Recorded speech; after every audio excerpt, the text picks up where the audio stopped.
आप सबका स्वागत है। हमारी आज की कहानी है क्या नंदे ऐसी भी होती हैं। अगर आप हमारे चैनल पे नए हैं तो प्लीज़ हमारे चैनल को लाइक शेयर सब्सक्राइब ज़रूर करें। तो चलिए बढ़ते हैं आज की कहानी की ओर। मम्मी जी कहाँ हैं आप? बड़ी बुआ जी का फ़ोन आया है। वर्षा अपनी सास विनीता को आवाज़ लगाते हुए बोली। आ रही हूँ बेटा। और विनीता ने वर्षा के हाथ से फ़ोन ले लिया। हेलो जीजी, कैसी हैं आप? विनीता हुलसते हुए बोली। हम बढ़िया हैं, तुम अपनी सुनाओ? कौशिकी भी चहकते हुए बोली।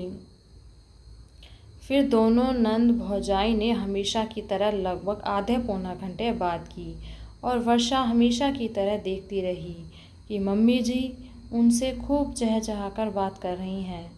मम्मी जी आप हमेशा बड़ी बुआ जी से इतनी देर तक और चहक चह कर बातें करती हैं, जबकि दोनों छोटी बुआ जी से थोड़ा कम। बेटा, कुछ लोग ज़िंदगी में ऐसे होते हैं कि वो तुम्हारे आदर्श बन जाते हैं, जैसे कि मेरे लिए बड़ी जीजी। और विनीता वर्षा को बताते बताते अतीत में खो गई। विनीता जब इस घर में ब्याह कर आई तो परिवार के साथ लोगों से उसका सामना हुआ। मम्मी जी, पापा जी, दो छोटी नंदे, एक देवर, पति राजेश और बड़ी बहन बिहाई ननंद कौशिकी जीजी। कौशिकी जीजी के पति 2 साल की ट्रेनिंग के लिए विदेश गए थे, तो इसलिए कौशिकी जीजी यहीं सबके साथ रहती थी। बुआ, आज से इस घर की सारी जिम्मेदारी तुम्हारी। अब तुम जानो और तुम्हारा काम। सास मंदाकिनी ने पहले ही दिन विनीता को फरमान सुनाया। अम्मा, अभी कल ही विनीता डोली से उतरी है और आज ही उसके कंधों पर इतनी बड़ी जिम्मेदारी। कौशिकी तुरंत विनीता का पक्ष लेते हुए बोली। अरे कौशिकी बिटिया, हम तो इससे भी कम उम्र में ब्याह कराए थे और सास ने चूल्हा चौका से इतिश्री कर ली थी। मंदाकिनी अपना पल्ला झाड़कर बाहर चली गई। विनीता, तुम बिल्कुल घबराना नहीं, मैं हूँ तुम्हारा दाहिना हाथ। और कौशिकी विनीता का रसोई में पूरा हाथ बटाती।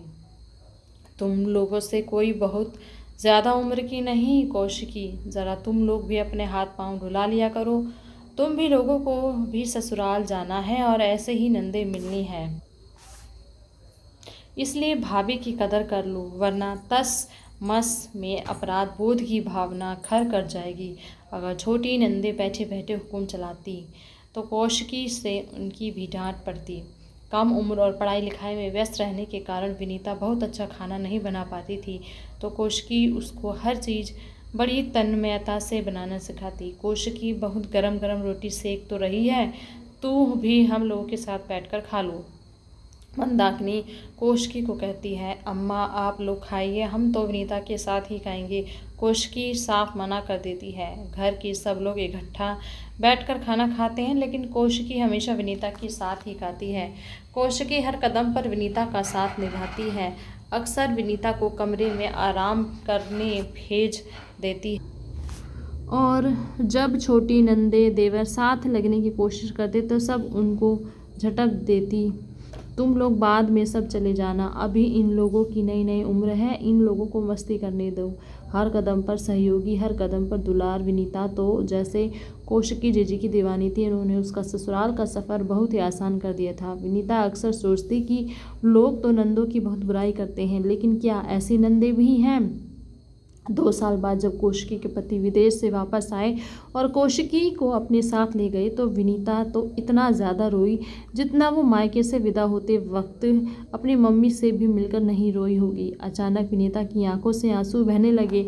मम्मी जी, आप रो रही हैं? विनीता वर्षा की आवाज़ से चौंकी। नहीं बेटा, बस खूबसूरत यादों का पिटारा खोल दिया था ना, इसलिए आंखें भर आईं। समय बीत जाता है, यादें बाकी रह जाती हैं। आज भी इन खूबसूरत यादों को याद करके मन भर आता है। सचमुच कौशिकी जीजी ने मेरा कितना साथ निभाया। सचमुच मेरी तो आदर्श है कौशिकी जीजी। मैंने उनसे ज़्यादा प्यार जीवन में किसी से भी नहीं पाया। वो मेरी ननंद, बहन, दोस्त, गुरु सब कुछ तो हैं, बस इसलिए उनसे मेरा दिल मिला हुआ है। विनीता अपनी साड़ी के कोर से अपने आंसू पोंछने लगी। अब समझिए आपकी और बुआ जी की इतनी देर तक की बातों का रहस्य। वर्षों खिला खिलाकर बोली। हाँ, वो अपने दिल का सारा हाल मुझसे कह लेती हैं और मैं अपने दिल का।